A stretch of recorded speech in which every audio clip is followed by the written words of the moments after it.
Hello, namaste, and this is Indra Gurung from Kathmandu, Nepal.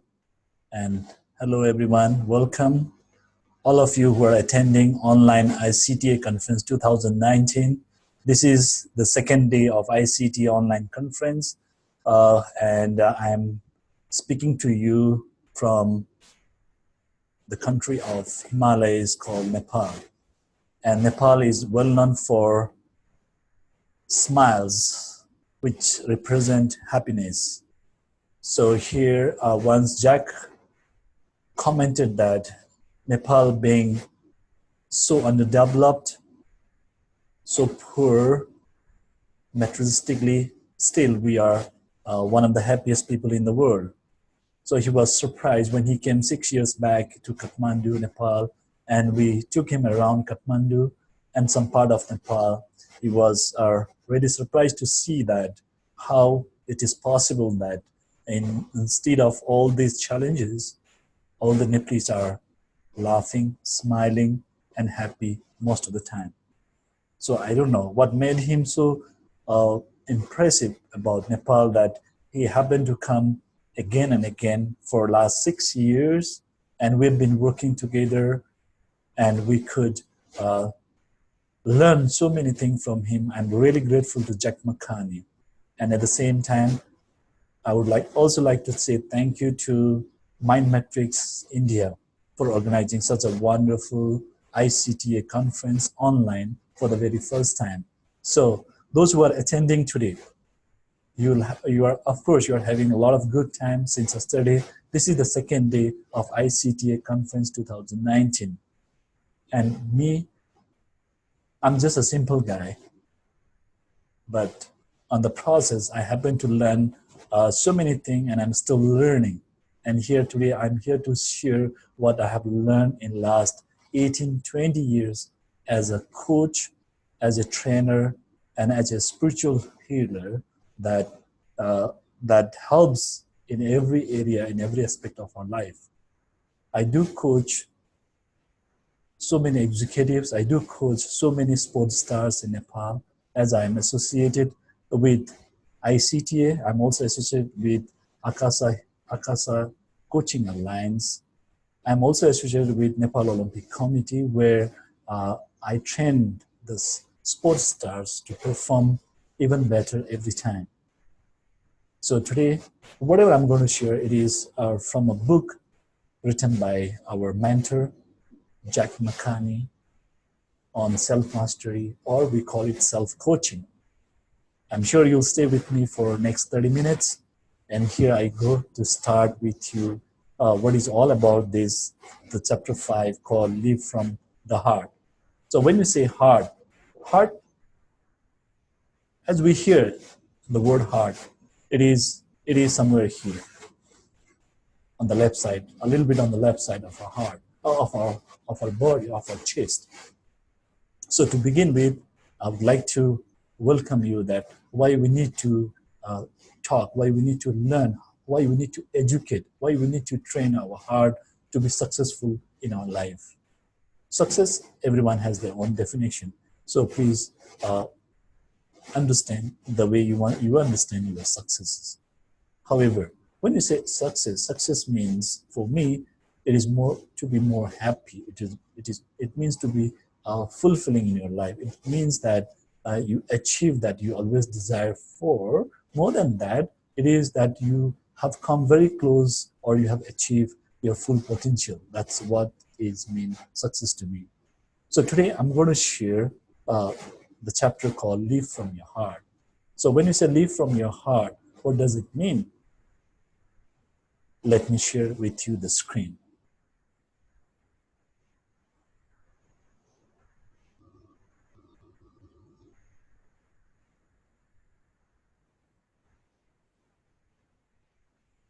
Thank you.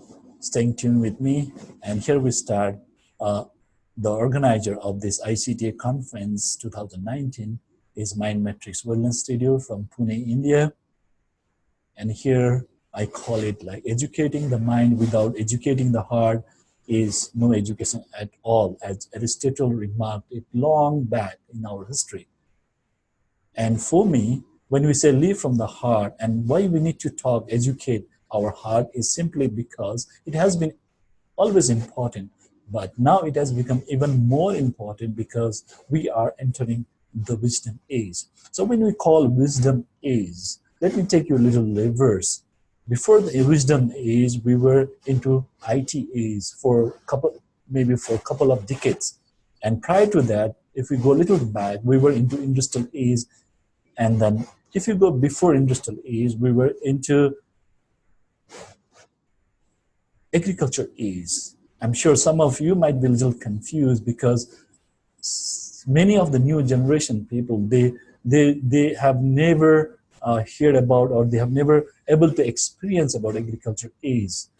But some part of the world are still they survive on agricultures. So like Nepal is also agricultural rich country. So if you really want to see what is agriculture all about, you can come to Nepal sometime. It's a beautiful country and you can experience the agriculture. So some part of our life, some part of our years were into agriculture. So prior to agriculture, I don't know, maybe we were into Stone Age. Prior to that, we were into Ice Age. So this is how the world is changing.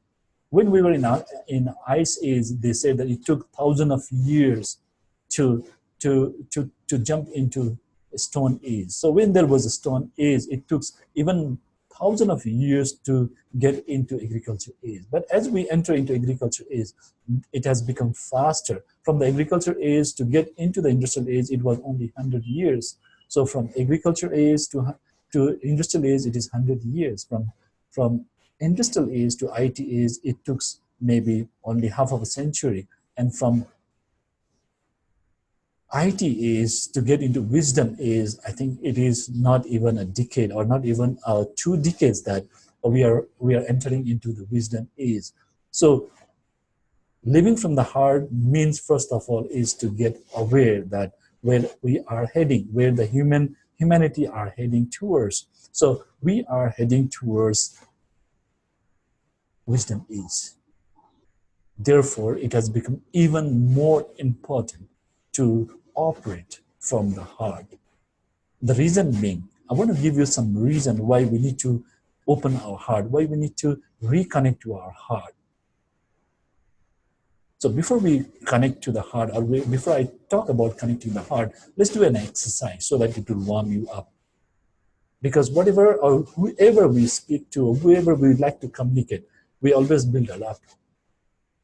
As Jack always says, build rapport first, and everything is possible. Anything is possible. Without rapport, nothing is possible. Even the simplest job or simplest thing cannot be done. So therefore, to begin this session, to understand the heart even more deeper, to know the heart more closer, I really want you to do a small exercise. So are you with me? Yes. So let's do it. So can you show me your right hand? Yes. So you can just simply follow me. So just show me your right hands. So look at the right hands and then just have a close look at your right hands. And then maybe you would like to see the lines, on the palm, or maybe the color of your palm. So when you notice, when you see closely your palm and the lines and the skin, the color of the skin, or maybe a little bit warmth in your hand, on your palm. So you just look at it, take it somewhere near your chest, and you can feel some warmth when you get in contact with your chest. And then slowly, I would like you to move a little bit towards the left, where heart is located, the physical heart, I mean. So when you take it to the left side, maybe you can tap a little bit around the heart. I don't know what is your heart, but you know better than me. So you can just tap around it, and then after a while, you can take it anti-clockwise or the clockwise as you want. And as you do that, maybe you start feeling some kind of sensation. It is simply a process of building a rapport with your heart. And then you can slowly and gently rub, give a massage. I think this is the first time that you are ever giving a massage to your heart. And do you know that without your heart, you cannot live even for a second. However, today you're paying a respect, paying a tribute to your heart. So as you massage it, as you rub around, maybe you can start feeling that there is slowly and gently slow it down, and then you can hold your hand there, and you can already start feeling the heartbeat. And you can imagine the color, the shape, the size of your heart inside physically. I don't know, it is being protected by the ribs. You can see the fresh flesh of your heart, which may be in color red, or I don't know how does it look like in your mind. So you can start feeling the heartbeat. You can feel the warmth, and just say thank you for giving you the life. Every moment, every second, it beats thousands of times in a day. It beats at least 72 times in a minute. So that means it beats only for you. It beats only for you because when it's beating, you are alive. Once it stops beating, that means you are gone. You are finished. So just be thankful to the heart. Wow. So this is how we build a rapport. Take a deep breath and take all the breath to your heart, the beautiful breath, the fresh breath, you can take it to your heart, a tribute to say thank you to it. Along with me, let's do it. 1, 2, and take a deep breath.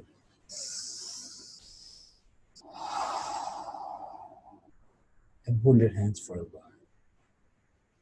You can feel the heartbeat. Wow, interesting. Thank you for joining with me, and wonderful. So let's move ahead. So once you get in contact, get a rapport with your heart, I think your heart is ready to listen to you, whatever you're going to listen today. Heart is a part of our body. Therefore, it will listen to you. It will follow you. Like our mind is a part of our body. It follows you. Like body is, any part of your body is your body part. So as you instruct, it will follow you. It is only our pre-assumption that my mind, my heart doesn't follow me. How it could be possible? Because it's a part of your body, like a finger, like a thumb, like a little finger. If I ask it to, give a thumb to you or 2 thumbs to you, it agrees and it works for us. Similarly, our heart can also work for us. So why do we need to connect to our heart? Because heart is something very special. It is a gateway to your soul. If you believe into your soul, or if you believe into your source, heart can only take you to the soul.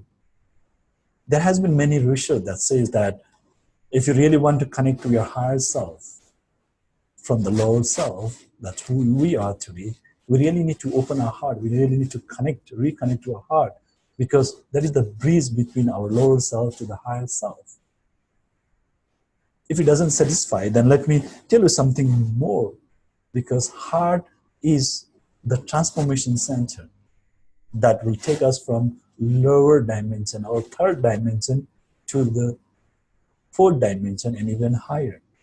So do you really want to move from lower dimension or from third dimension to the fourth dimension? You really need to work on your heart.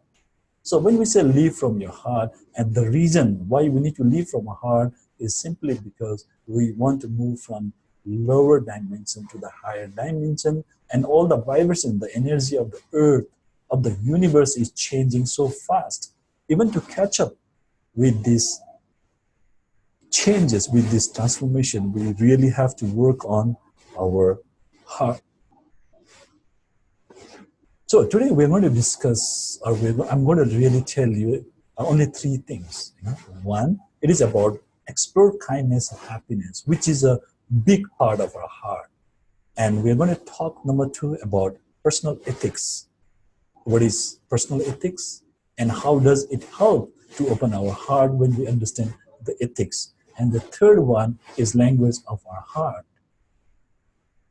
Since I come from the land of smiles called Nepal, which is in the mountains, at the foothill of the mountains. I'm sure some of you have already visited Nepal. It's a beautiful country. If you have not, you can always come to our country. Thank you. Let's proceed further. So when we try to explore kindness and love, I looked into Wikipedia and I found a definition that was quoted by Jack McCartney.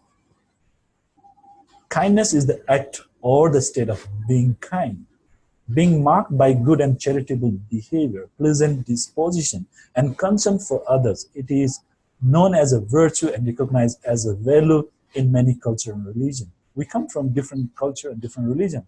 Research has shown that acts of kindness do not only benefit the receivers of the kind act, but also the giver. As a result of the release of neurotransmitters, responsible for feelings of contentment, relaxation, when such acts are committed. So this is very primary definitions which I found in Wikipedia, and as I referred to Jack's book. So this is the exercise that we have just done, and then you can practice. I have given it on the slide for you. So I really want to expand a little more on heart. So when you say living from the heart or leading from our heart or loving from our heart, it also means that caring. It also means showing the compassion, showing the kindness. So when you say live from the heart, are you living from the heart every day? Or are you living from the mind? Or are you only busy or engaged in performing through your body? Now it has become so important even in the management that they always talk about 3H.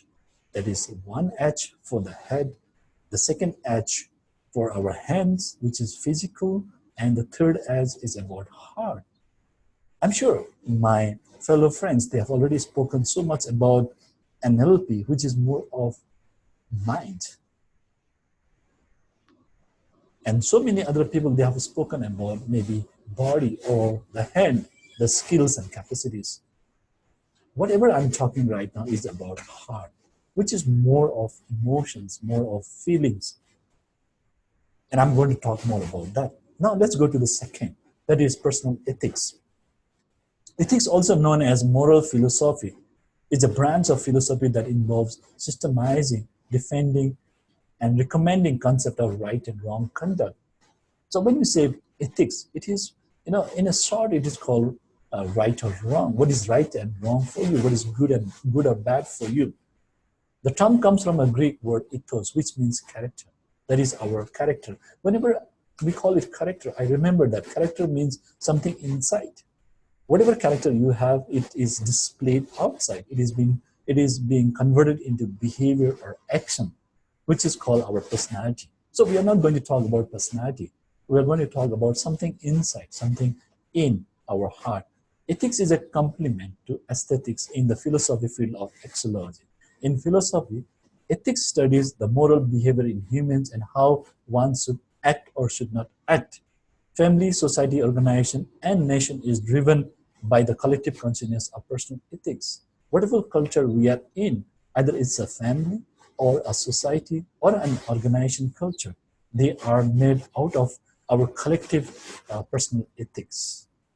That is very interesting.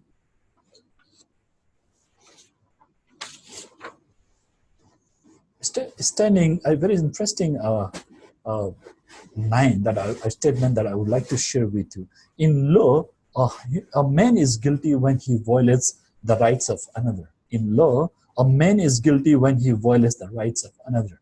In ethics, he is guilty if he only thinks of doing so. Therefore, ethics is more of internal or inner world rather than the outer world.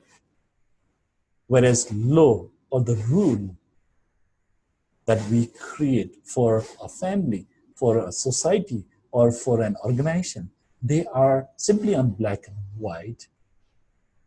If you break those rules, if you don't follow the laws by your behavior or action, then only you are found, or then you are only guilty when you don't follow it. Whereas ethics is something that is inside you. There is no black and white. It is what you think is good or bad, what you feel is right or wrong. Therefore, when we say personal ethics, it is very important. It's a part of our heart. So maybe you can think for a while, what is right and wrong for you? What is good and bad for you? Because each one of us, we come from different culture, we come from different religion, we come from different family background, we come from different part of the world. We've been brought up from a very different environment. So therefore, can you take some moment, maybe 10, 20, 30, 40 seconds,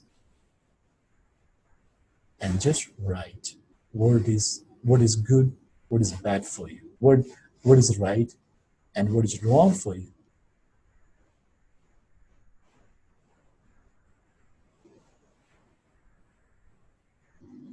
Wonderful. It could be related to your society, it could be related to your relationship, it could be related to your business, whatever you feel comfortable. I'm sure you have written it down, at least three. If not, I give you another 10 seconds. You can write what is good and what is bad for you, what is right and what is wrong for you. Wonderful for participating with me. Now, finally, let's talk about language of heart. Have you ever heard about this term, the language of heart? I'm sure you have. Do you follow the language of heart? Something that you have all the time talking to yourself internally, or we sometimes call it internal dialogue. So what are the talk? What are the speech? What are the talk that you hear inside yourself? Anyway, we use language for communication. We know that very well, to describe what goes on inside us and to create meaning. So whatever goes inside, whatever talk goes inside, that is creating some meaning to all the event, or about a person, about a situation, about an environment, about anything. So language is not the most accurate way to portray the colorful detail and depth of our inner world. However, it is all we have. We cannot do anything. So sometimes we need to lead our or someone else's attention in a specific direction. For this, we can use linguistic presupposition, or maybe reframing we can use. And similarly, there are so many other tools that we have in NLP or in other psychology that we can use. We could say that presupposition can be used to create something which does not already exist. Reframing, to see the resources in any person, in any situation, or in any communication. These are very powerful too. We can use it from the heart to offer resources to others and ourselves simply by the way we word our sentences. And in this case, these tools are very important, or these tools are very powerful. If you use it from the heart, it gives some different meaning, it gives some different result. And the same tool, if you use it with the mind and an intention to manipulate, it can be very manipulative. Therefore, it has become even more important that whatever tools we have, we need to use it from our heart. So, love, care, kindness, and compassion are language of the heart. Have you ever been familiar or been taught or trained this way, that love, care, kindness, compassion are language of our heart? If you know today, or if you already know them, why don't you practice from today? That only means that you live from the heart from now. Knowing is a part of your brain. Knowing is a part of your mind. Knowing is not enough. You should feel about it. You should have a feeling about it. Then you start practicing. The feeling is a part of the heart. Therefore, we stress more on, or we focus, or we ask you to focus more, or we request you to focus more on feeling. That would give you an opportunity to live from the heart, to work from the heart, or to lead from the heart, to care from the heart, which will give altogether a different dimension, which will give you altogether a different result. So here I welcome you to live from your heart. So I'm almost at the end of my presentation today. I'm really enjoying to talk to you, to speak to you, and to share whatever knowledge, whatever information I have. So just to summarize whatever we discussed right now, I really want to give you a model that is created by Simon Nick. I'm sure you're familiar about him. If you don't know, then he's a very wonderful guy. He is very famous speaker and a trainer. So you can also visit on the website or maybe on the YouTube. And I'm following him for quite some years. And this is what a circle look like, called golden circle. And I really like this concept. So just to summarize today's session, I would like to see, I want to see that you follow this particular golden circle. Now, in the middle, that is why, and then the outer circle is how, and even the outmost circle is about what. So to make it very short, when you say what, means what do you know, what you do, is very simple. Anyone can say, like, what did you, if you ask me, Indra, what did you do? I say, I coach, I train people. It's very easy. So how do you do that? It's about the skills, it's about capacities, or it's about capabilities, that how I do that. Okay, one, I do it in person. Two, I do it like this online. Or I do it one-on-one. So that's how I do it. And if you ask me some deeper question, why do you do that? Then it becomes challenging. Most of the people, they know what they are doing, what they are selling, what they're offering, how they're offering it. Some of them are offering online, some of them they're offering retailing, some of them are offering in a wholesale, some of them are offering in a very different way. But why do you do that? Many people would answer me, okay, this is my purpose and that's why I do it. Some people say, I need money and that's why I do it. Or some people might say, I want my children to go to the best school, that's why I do it. However, if you ask why and why and why 5 times deeper, I'm sure you'll get very close to the reason. Reason or the purpose of your life, why you do what you do. So why do I do this coaching? Because I can see the people transformation that really inspires me. So when we say clarity of why you do what you do, it's about heart. So we are talking very core, or the deepest part of our being, that is about heart, why you do what you do. And then the rest of the things takes care. Discipline of how the mind is very smart, it's very intelligent, therefore it has so many options, it has so many ways, so many methods, so many learnings we have earned, we have achieved, that will help us to do what we want to do. So it's a part of the mind, it's the program of the mind. And then what you do, it's a body, the consistency of what means body will help you to achieve what you want to achieve. And we move the body. So if you remember one more time, so that is one, H, that is head. The second one, A, the head means mostly we refer to mind. The second H is hand, which we refer to the body. And then third H, that is about heart. So this is what we share today. I hope you enjoyed that. And just to tell you about the implication, the practicality of all these signs of heart, or we call it living from the heart. So when I was talking about this, or while I'm talking about this, many of you may be pre-assumed, or you have a presupposition that this looks like very interesting. However, it's like a fairy tale.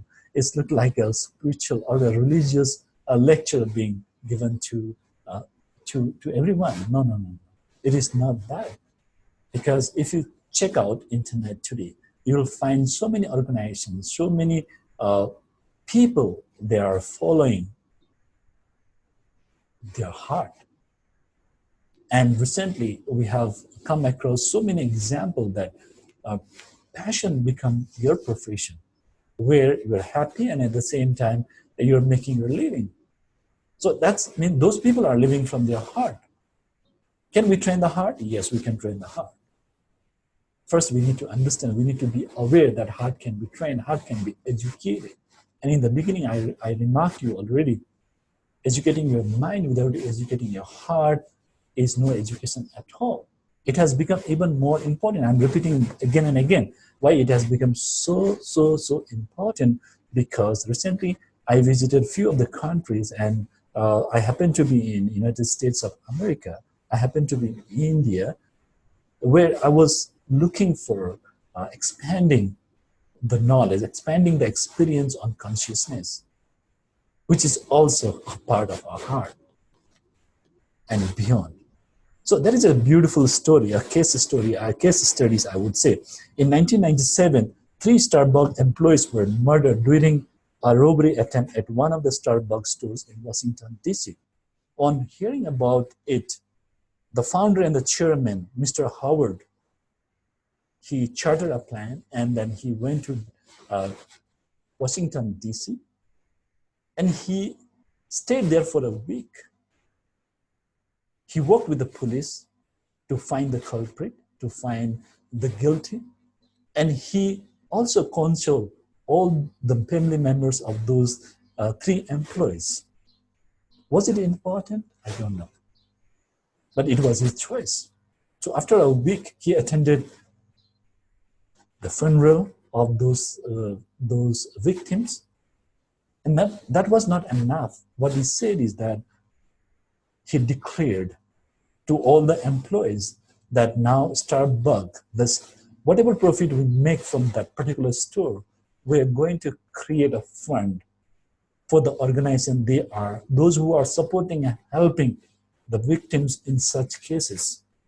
Can you imagine the employees of Starbucks, or the people, those who are not yet the employees of the Starbucks, they start feeling some kind of sensation, some kind of really deep feeling in their heart.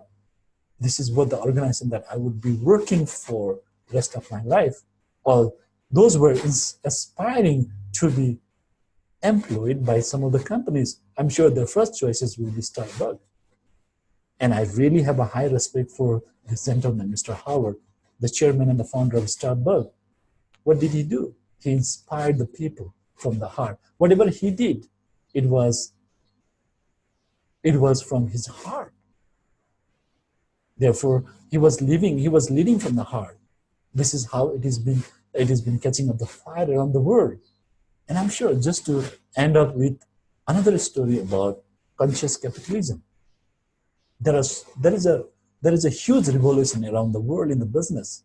Imagine Whole Food, and to name many other companies, many other organizations, even Apple, they're following the conscious capitalism. The consciousness, which is a part of heart, it's not a part of mind. Mind will never understand. So I would like to end my presentation with a request, all of you, please get connected to your heart, open up your heart so that you move from your lower dimension, from your lower self to the higher dimension and beyond to your higher self, to access even much more beautiful, even much more resourceful, even much more peaceful thing, which is at the higher dimension. So with this wonderful presentation to you, and thank you so much for listening to me. And I'm sure I'm going to answer your questions if you have anything. Thank you so much. Take care of yourself and catch up with you in the future. Thank you.